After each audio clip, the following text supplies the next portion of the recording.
तो नहीं लिखा है कि अगर कोई छोटा कार्यकर्ता विदेश में बोला इस बात से दिक्कत है, विदेश में बोला इस बात से दिक्कत है, उन्होंने ठीक है आपने वो किया कि बीएलए ने नहीं किया या जो भी है, चुनाव आयोग तो लेकिन इन शिकायतों पर ही फिर करेक्शन करता है ना। एक और नंबर है मेरे पास, उस पर भी मैं आऊंगी, लेकिन अब वो इस पॉइंट पर तमाम सिर्फ कांग्रेस नहीं सभी पूछ रहे हैं कि विदेश में बोला इस पर शिकायत है या फिर जो बात बोली उस पर शिकायत है, क्योंकि ये बात तो पहले भी कर चुके हैं वो। एक बार वो डेटा भी दिखा दीजिए गौरव जी, एक सेकंड ये डेटा देख लीजिए, आप ही जवाब दीजिएगा, ये डेटा भी दिखला दीजिए। तीसरा ग्राफिक्स हमारा, शाम 5 बजे तक 58.22% वोटिंग हुई थी। रात 11:30 बजे तक जो डेटा जारी किया गया वो 65.02% था, और फिर फाइनल आंकड़े जो जारी किए गए वो 65.97% थे। गौरव जी अपनी बात पूरी करें। अंजना जी, मैं क्रमवार तरीके से आपको उत्तर देता हूं। सबसे पहले सारे दर्शकों ने आज ये बात देखी, मैंने बताया 4 फरवरी 2025 को संसद के पटल पे राहुल गांधी ने कहा था कि 70 लाख वोटर जो है वो ऐड हुए हैं, 70 लाख। यहाँ पे प्रवक्ता बैठ के ये नहीं बता पाई कि वो 70 लाख जो संसद के पटल पे है, जो रिकॉर्ड हुआ है, वो आंकड़ा सही है या गलत, बल्कि इन्होंने कहा नहीं वो आंकड़ा गलत है। इसका मतलब अपने नेता राहुल गांधी को इन्होंने झूठा सिद्ध कर दिया। पहली बात ये यहाँ तय हो गया। अब इसके बाद चर्चा आगे बढ़ाते हैं। बीच में ना बोले, मैं आपको मौका दूंगी, मैं मौका दूंगी सुप्रिया जी, ठीक है। बीच में मैं चुनौती देता हूं राहुल गांधी को इस डिबेट से आज तक की, क्या उन्होंने संसद के पटल पे ये नहीं कहा था कि 70 लाख नए वोटर ऐड हुए हैं? अगर कहा था और इलेक्शन कमीशन ने भी इसकी पुष्टि कर दी है कि ये 40 लाख है, ये 70 लाख नहीं है, तो क्या राहुल गांधी झूठ नहीं बोल रहे थे? पहली बात। दूसरी बात, मैंने इनसे पूछा, जो आपने भी बात उठाई और मैं भी उसे आगे बढ़ाऊंगा, कि अपील करने का राइट जो है, पहली अपील का राइट होता है जो डीएम के पास जाती है, और दूसरी अपील उसके ऊपर जो चीफ इलेक्शन ऑफिसर होता है स्टेट का, उसके ऊपर जाती है। 89 इन्होंने अपील टोटल फाइल करी है, मतलब कांग्रेस ने और विभिन्न दलों ने, और 1 सेकेंड अपील है। आपने और अपील क्यों नहीं फाइल करी? तब तो आप इस चुनाव में हिस्सा लेते हैं, बाद में जब हार जाते हैं तो कहते हैं खराब है। दूसरी बड़ी बात, मैंने जो सवाल उठाया, आप बताइए, महाराष्ट्र और झारखंड के चुनाव के नतीजे एक दिन आए, अगर इलेक्शन कमीशन ऑफ इंडिया अपना कार्य नहीं ठीक से कर रहा, बेईमानी कर रहा है, आपका यही कहना है, तो क्यों नहीं आप फिर झारखंड में इस्तीफा देके सारे लोग सर्वोच्च न्यायालय जाते हैं? तीसरा वाजिब प्रश्न पूछा और कोई उत्तर नहीं मिला। मैंने ये पूछा कि आप बताइए, सर्वोच्च न्यायालय या उच्च न्यायालय गए राहुल गांधी ये सारे आंकड़े तथ्य लेके जो उनको अमेरिका में बताने थे? क्यों नहीं सर्वोच्च न्यायालय चले जाते? दूध का दूध और पानी का पानी हो जाता। लेकिन कोई उत्तर हमें नहीं मिला। ठीक है, अब मैं आपको सर्वोच्च न्यायालय क्या कहता है ये बताता हूं। इसी तरह से ईवीएम और वीवीपैट का जो मिलान होना है, ये लोग सर्वोच्च न्यायालय गए थे। सर्वोच्च न्यायालय ने जब कहा डेटा लाओ, तो इलेक्शन कमीशन ऑफ इंडिया ने डेटा दिया और पाया एक भी गलती नहीं है मिलान में, एक भी गलती। तो उन्होंने एक ऑब्जर्वेशन दी जिसका सारांश मैं रख देता हूं। उन्होंने कहा कि however it is also necessary to exercise care and caution when we raise aspersions on the integrity of the electoral process. Repeated and persistent doubts and despair, even without supporting evidence, can have the contrarian impact of creating distrust. लोकतंत्र को इससे हानि होती है। सर्वोच्च न्यायालय ये कहता है जब कोई तथ्य आधार आपके पास नहीं होता है। मैं समझता हूं सर्वोच्च न्यायालय का तो कम से कम सम्मान करना चाहिए राहुल गांधी को। और हाँ, इसके बाद मैं आपको एक बात और कहना चाहता हूं।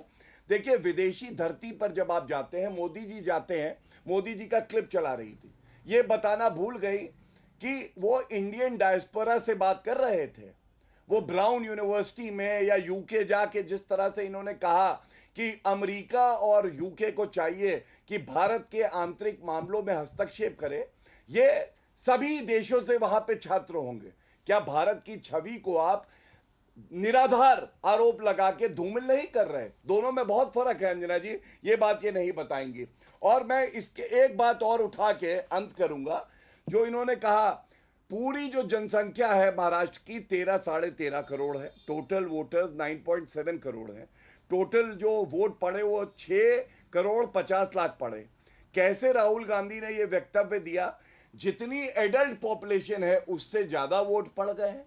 एडल्ट पॉपुलेशन करीब 9,70,00,000 है, वोट पड़ा है 6.5 करोड़। इसका मतलब झूठे ने एक और झूठ बोला। अब आप मुझे बताइए, तार्किक बहस तभी हो सकती है जो प्रश्न मैं उठा रहा हूं उसका उत्तर ये दें, और जो बात इन्होंने अभी मोदी जी का वीडियो चला के कहा या तमाम आरोप लगाए, मैंने प्रयास किया उसका उत्तर दूं। इस तरह से तार्किक बहस होती है। मेरे सवालों को पूछ लीजिए, फिर मैं कुछ और प्रश्न उठाऊंगा। ठीक है सुप्रिया जी, अब दो नंबर्स मैं आपके सामने रख रही हूं। आपने भी कहा कि देखिए एक बार जो नंबर्स है पूरा आंकड़ा का वोटर्स का फिर से दिखा दीजिए। 9.77 करोड़ वोट देने वालों की संख्या 6 करोड़, 6.25 करोड़, 6.5 करोड़ के आसपास है। ऐसे में यह आरोप कैसे टिकता है कि जितने अडल्ट मतदाता नहीं है उससे ज्यादा लोगों ने वोट कर दिया? ये तो नहीं है। 9.77 करोड़ वोटर्स हैं और 6 करोड़ से थोड़ा ज्यादा लोगों ने वोट दिया है। ठीक है, दूसरा आप जवाब दीजिएगा। दूसरा, ये जो वोट में आप इजाफे की बात कर रही हैं, एक बार वो ग्राफिक्स अब दिखा दीजिए, ग्राफिक्स नंबर 2। 2004 में लोकसभा से विधानसभा जाते जाते देखिए 29.54 लाख फीसदी का इजाफा होता है वोटर्स में, जो कि 4.69% है। ये मैं 2004 की बता रही हूं, लोकसभा टू विधानसभा। फिर 2009 में लोकसभा टू विधानसभा 4.13% का इजाफा होता है 30 लाख लोगों का। 2014 में होता है 3.38% का इजाफा लोकसभा टू विधानसभा, 27 लाख वोटर्स का इजाफा। 19 में लोकसभा से विधानसभा सबसे कम इजाफा होता है 11.61 लाख वोटर्स, 1.31 वोटर्स। और फिर 2024 में 40 लाख, जैसा कि आपने भी कहा 40,69,000 वोटर्स का इजाफा होता है 4.38। तो 4.69% का इजाफा तो 2004 में हो गया है। और राहुल गांधी जी ने जब संसद में कहा तो उन्होंने 70 लाख डेटा कोट किया था, जो कि गलत था। दो सवाल मैंने पूछे हैं, number of voters vis a vis number of votes, और ये अंजना जी आप आधी जानकारी दे रही हैं, ये बीजेपी को करने दीजिए और मैं आपको बताती हूं क्यों। सबसे पहले तो क्लैरिफाई कर दूं, क्योंकि सेलेक्टिव थिंकिंग और सेलेक्टिव स्पीकिंग बीजेपी की हो, आपके सामने मैं फिर बोल रही हूं।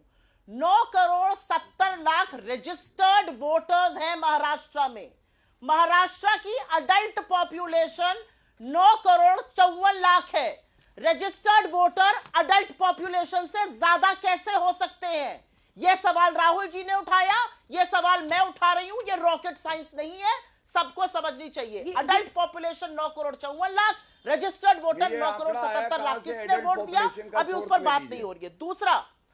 दूसरा आपने यहां पर डेटा बताया, बीच में मत बोलिए। दूसरा आपने यहां पर डेटा बताया, मेरा साधुवाद है उस डेटा को बताने के लिए। बीजेपी के व्हाट्सएप पर भी मुझे यह डेटा मिला, 4.67%, 4.1%। हमने चुनाव आयोग की वेबसाइट से लिया है, हमने चुनाव आयोग की वेबसाइट से लिया है। जी हां, मैं आपको पूरा सच बताना चाह रही हूं। मैं आपको पूरा सच बताती हूं, और पूरा सच ध्यान से सुनिएगा। आपके व्यूअर्स से भी रिक्वेस्ट है, ध्यान से सुने। 2004 लोकसभा चुनाव में, उसके पिछले लोकसभा चुनाव से 61,35,000 से ज्यादा वोट ऐड हुए थे।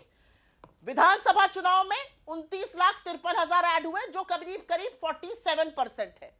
2009 लोकसभा चुनाव में करीब 70 लाख ऐड हुए थे, 30 लाख ऐड हुए विधानसभा में, जो करीब 40% है।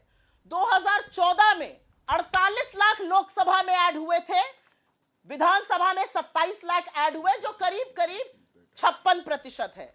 2019 में 51,50,000 ऐड हुए थे लोकसभा में, 11,61,000 ऐड हुए विधानसभा में, जो 22% है उसका। लेकिन 2024 में 32 लाख ऐड हुए लोकसभा में, 40 लाख के करीब ऐड हुए विधानसभा में, जो 123% है, 100% से भी ज्यादा।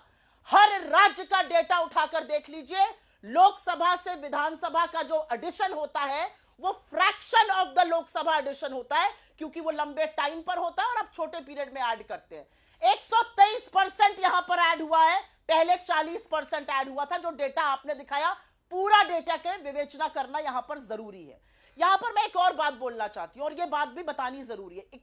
71 लाख या 70 लाख का फिगर कहां से आ रहा है?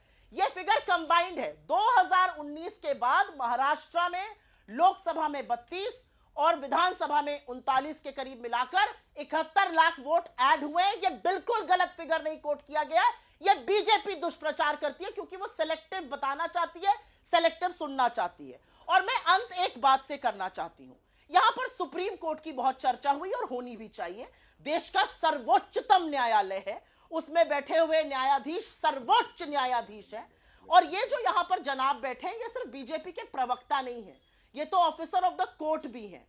तो मैं इनसे जानना चाहती हूं कि जिस सर्वोच्च न्यायालय के सम्मान की बात आप कर रहे हैं, जब आपकी एक पार्टी का सांसद इस देश के सर्वोच्चतम न्यायालय में बैठे हुए सर्वोच्च न्यायाधीश के लिए कहता है कि वो जिम्मेदार है देश में हो रहे गृह युद्धों के लिए, तो आप उसका समर्थन करते हैं या उसका खंडन करते हैं? नड्डा जी ने कहा हमारी कोई बात नहीं है, उन्होंने पलड़ा झाड़ लिया, लेकिन आपके तमाम नेता, आपके मुख्यमंत्री समर्थन कर रहे हैं आपके एमपी का। बतौर ऑफिसर ऑफ कोर्ट पहले आप मुझे यह बताइए, सर्वोच्च न्यायालय का समर्थन होना चाहिए, सम्मान होना चाहिए, या न्यायाधीशों को गृह युद्ध भड़काने के लिए वाला बुलाना चाहिए? पहले इस बात का जवाब मिले। गौरव भाटिया जी जवाब दीजिए। निशिकांत दुबे आपके सांसद पर प्रश्न है जो कोर्ट पर उंगली उठा रहे हैं। मैं उत्तर दूंगा। अंजना जी, पहले जो उन्होंने बातें उठाई हैं उसका उत्तर देना आवश्यक है, फिर आप अपना सवाल पूछिएगा और मैं उत्तर देने के लिए बाध्य हूं, मुझे कोई परेशानी नहीं। आपने क्या गौर किया, कांग्रेस की प्रवक्ता नेत्री ने अपने नेता राहुल गांधी को इस कार्यक्रम में दूसरी बार झूठा सिद्ध किया। 70 लाख वोटर ऐड हुए, राहुल गांधी ने कहा संसद के पटल पे 2019 से लेकर 24 तक। इन्होंने क्या कहा? मैं आंकड़ा दे रहा हूं, 70 लाख वोटर ऐड हुए, उन्होंने बोला।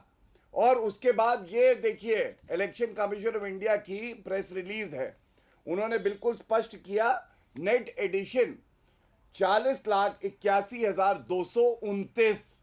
तो पहली बात तो कांग्रेस पार्टी पहले तय कर ले कि उनका प्रवक्ता सच बोलता है या उनका नेता सच बोलता है। वो स्पीच को निकलवा के सुनना चाहिए, पढ़ना चाहिए कांग्रेस की नेत्री को। दूसरी बात, एडल्ट पॉपुलेशन जो है वो कम है और जो वोटर है वो ज्यादा है, ये इन्होंने यहां कह दिया। मैं चुनौती के साथ कहता हूं, एडल्ट पॉपुलेशन जो हमने बताया कि 9 करोड़ 70 लाख के आसपास जो है ये वोटर हैं, तो ये एडल्ट पॉपुलेशन इससे ज्यादा है, कहां से आया है ये आंकड़ा? हमें जानने का हक है ना कि इसका स्रोत क्या है। कृपया करके अगर बता दें तो बहुत लाभ होगा सभी दर्शकों को, वरना जैसे हवाई इनका नेता वैसे प्रवक्ता बोल दिया नहीं 9.7 करोड़ से ज्यादा एडल्ट पॉपुलेशन है या कम है। कहां से कह रहे हैं ये तो बताइए। तीसरी बात देखिए, जुडिशरी की बात कम से कम कांग्रेस पार्टी राहुल गांधी ना करे। मुझसे सवाल पूछ रही है, मैं तो पहले आपसे सवाल पूछना चाहता हूं।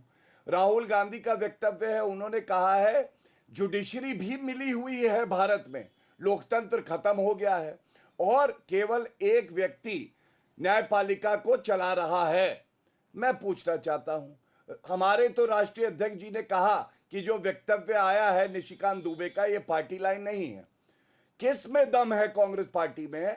एक वक्तव्य दिखाइए जिसने कहा हो, जो राहुल गांधी का ये वक्तव्य है कि एक व्यक्ति भारत की न्यायपालिका को चला रहा है, इसका खंडन किया हो, अगर हो तो दिखाइए। दूसरी बात, भारत के इतिहास में जो सीनियर मोस्ट जज है वो चीफ जस्टिस ऑफ इंडिया बनता है। अंजना जी, केवल 2 बार ऐसा हुआ है जूनियर जज को कमिटेड जुडिशरी बनाने के लिए चीफ जस्टिस ऑफ इंडिया बनाया गया हो, और दोनों बार कब हुआ है? जब कांग्रेस की सरकार थी, आपातकाल लगा था, इंदिरा गांधी प्रधानमंत्री थी। तो कम से कम वो सीख तो ना दें जिन्होंने इस लोकतंत्र को नष्ट किया है, भारत की न्यायपालिका से खिलवाड़ किया है। और इसके साथ मैं एक बात और कह दूं, जो बात अभी आप उठा रही थी, आपने बिल्कुल सही आंकड़ा दिया। अगर 5 साल में कितना वोटर बढ़ता है, 2004 में जब इनकी सरकार बनी तो 4.7% बढ़ा था। 2004 में 4.7%, 2024 में ये 4.3% है। तो अगर 4.7% बढ़ना ठीक है तो 4.3% बढ़ना क्यों नहीं ठीक है?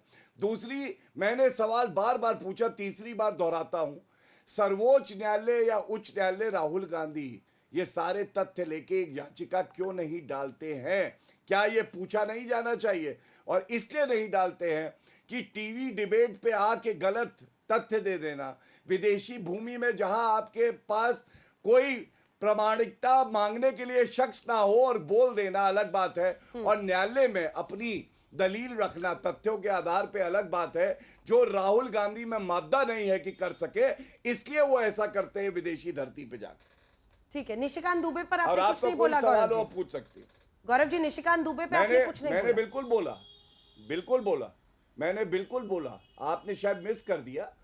मैंने बोला हमारी पार्टी के राष्ट्रीय अध्यक्ष जेपी नड्डा जी ने बिल्कुल स्पष्ट किया है, जो निशिकांत दुबे जी ने कहा है वो हमारी पार्टी की लाइन भी नहीं है, हम उससे सहमत भी नहीं है, और इसीलिए हमने कहा है कि ये उचित वाक्य और वक्तव्य नहीं था। इससे ज्यादा स्पष्टता से क्या कहें? अब जरा राहुल गांधी पर पूछिए, एक आदमी जुडिशरी चला रहा है, इसी तरह से पूछिएगा अंजना जी। आपको उनकी बात पर बाटल देना आप जरूर दीजिएगा, लेकिन इसमें कोई इफ एंड बट नहीं है। आपने भी कहा 2024 में लोकसभा से विधानसभा कुल इजाफा वोटर्स का 40,79,000 हुआ है, और राहुल गांधी जी ने सदन में कहा लोकसभा से विधानसभा में 70 लाख का इजाफा हुआ है। ये तो ऑन रिकॉर्ड, मैं सुना देती हूं आपको, जल्दी से सुना देते हैं राहुल जी ने क्या कहा था एग्जैक्टली, ताकि कोई गलती ना हो। नहीं, एक मिनट सुनाने से पहले आप मेरी बात सुनिए। नहीं, सुनाइए, रुकिएगा मत अंजना जी, सुनाइए, मेरा समय ले लीजिए, सुनाइए जरूर।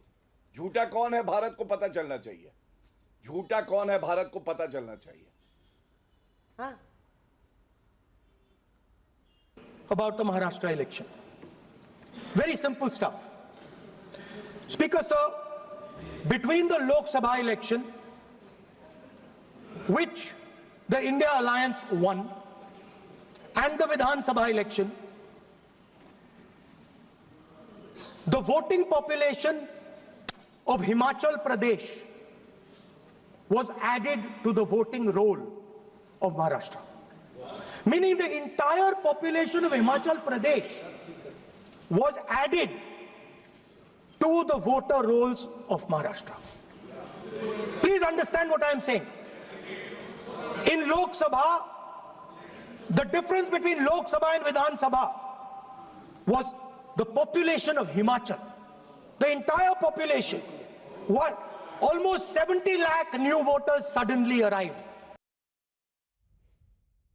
जी, 70 लाख उन्होंने कहा था, जबकि आप भी मान रही हैं डेटा 40,69,000 का, 79,000 का, 79,000, 81,000 का।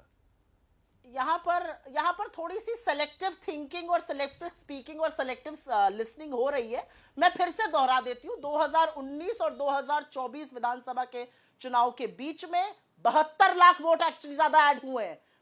30, 35, 44 भूल जाइए, ये असलियत है। लेकिन मैं फिर से, मैं बाध्य हूं आंसर देने के लिए। वो बाध्य तो नहीं थे, उन्होंने नहीं बोला। जेपी नड्डा जी ने पलड़ा झाड़ लिया। अरे भाई, तो बाकी हेमंत बिश्व शर्मा से लेके आपके सारे बड़े बड़े नेता काहे उनका सपोर्ट कर रहे हैं? ये अच्छा है, पलड़ा यहां झाड़ दिया जाएगा, जो बुलवाना है बुलवा लिया जाएगा, और फिर पैंतरे खेले जाएंगे। अंजना जी, मैं एक और आंकड़ा आपके सामने रखना चाहती हूं। जो आंकड़ा मैंने रखा उस पर आपने डिस्कशन नहीं किया, लेकिन आपके व्यूअर समझ गए होंगे इस बात को कि कैसे लोकसभा और विधानसभा में कम एडिशन, लोकसभा में ज्यादा होता है, विधानसभा में कम होता है। इस बार विधानसभा में 123% एडिशन हुआ था। ये आपके व्यूअर समझ गए, बीजेपी की कलई खुल रही है। मैं एक और आपके सामने कुछ तथ्य रखना चाहती हूं, और इस पर भी डिस्कशन होना चाहिए। उत्तर प्रदेश 2017 में मेरठ के एक मतदान में ईवीएम खराब हो गई, एक ही जगह वोट जा रहा था बीजेपी को। महाराष्ट्र में नारियल पर वोट दिया जा रहा था, कमल जल रहा था। मध्य प्रदेश चुनाव में आखिरी दौर में ईवीएम से छेड़छाड़ के आरोप हुए, बीजेपी को ही वोट जा रहा था। ये सब प्रतिष्ठित अखबारों में दिखी हुई खबरें हैं, जो इलेक्शन कमीशन ने भी मानी है। महाराष्ट्र के चुनाव में मतदाता ने कोई भी बटन दबाया, एक बूथ पर वोट बीजेपी को जा रहा था। गोवा में आपने, हमारी प्रतिद्वंदी पार्टी है जबकि गोवा में, आपने बोला कि भाई 17 वोट दिखाए गए, 9 वोट पड़े थे मॉकिंग पोल में, 17 के 17 बीजेपी को। महाराष्ट्र के इस बार के चुनाव में 24 में एमएनएस के उम्मीदवार राजेश येरुंकर ने कहा कि भैया मेरे क्षेत्र में मुझे 2 वोट मिले, तो क्या मेरी पत्नी, मेरे भाई ने, किसी ने मुझे वोट नहीं दिया। केरल के कासरगोड में मॉक पोलिंग के दौरान ईवीएम की गड़बड़ी हुई, बीजेपी को ही वोट पड़े। मेरा सवाल यह है, ईवीएम में गड़बड़ी हो सकती है मॉक पोल के दौरान, ईवीएम अटक भी सकती है। ये सारे वोट बीजेपी को ही क्यों जाते हैं हर गड़बड़ी में? ये वोट कांग्रेस को, सीपीआईएम को, सपा को, टीएमसी को, आप को, बाकी लोगों को क्यों नहीं जाते? ये सारे वोट गलत होकर छोटा सा जवाब बीजेपी के गौरव जी, खाते में क्यों? बीजेपी के पक्ष में क्यों जाता है ऐसी तमाम जगहों पर जहां शिकायत है? नहीं अंजना जी, मैं ऐसा कोई शब्द नहीं बोलूंगा कि बुरा लग जाए कांग्रेस की नेत्री प्रवक्ता को, लेकिन एक बात जरूर कहूंगा, यहां पे आके ऐसा होता है, इस पत्रकार ने कहा है, नेशनल हेराल्ड में छपा है जो छपता नहीं है, छोड़िए ना, जाने दीजिए ना, सीधा सुप्रीम कोर्ट जाइए। पेगासस चिल्ला रहे थे जब कमेटी बनाई सुप्रीम कोर्ट ने और कहा राहुल गांधी अपना मोबाइल दे दो, तो उन्होंने कहा मेरा मोबाइल ना देख लेना। ये याद रखना, बीच में नहीं, राहुल गांधी बीच में को नहीं।